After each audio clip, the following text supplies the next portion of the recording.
Assembly Lok Sabha ఎన్నికలు సమీపిస్తున్న తరుణంలో ఏపీలో రాజకీయాలు వేడెక్కాయి. అధికార వైసీపీ, ప్రతిపక్ష టీడీపీ, జనసేన కూటమి ఎన్నికలు రణరంగంలోకి దూకేశాయి. వై నాట్ 175 నినాదంతో వైసీపీ అన్ని పార్టీల కంటే ప్రచారంలో వేగంగా దూసుకెళ్తోంది. అభ్యర్థుల ఎంపిక విషయంలోనూ జగన్ ఆచితూచి వ్యవహరిస్తున్నారు.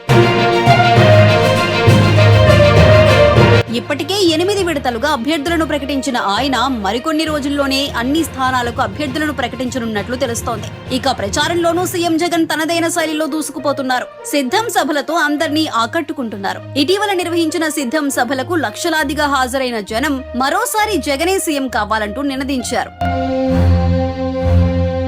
వైసీపీకే మరోసారి పగ్గాలు అప్పగించేందుకు ఏపీ ప్రజలు సిద్ధంగా ఉన్నారంటూ ఇదివరకే పలు సర్వేలు వెల్లడించిన విషయం తెలిసిందే. తాజాగా మరో సర్వే సంస్థ కూడా ఇదే విషయాన్ని వెల్లడించింది. జీ న్యూస్ మ్యాట్రిక్స్ తాజాగా తన ఒపీనియన్ పోల్ ను నివేదిక వెల్లడించింది. ఏపీలో వైఎస్ఆర్సీపీ హవా కొనసాగుతుందని, మొత్తం 25 లోక్సభ స్థానాలు ఉండగా వైసీపీ 19 చోట్ల విజయ బావుట ఎగరవేస్తుందని తెలిపింది.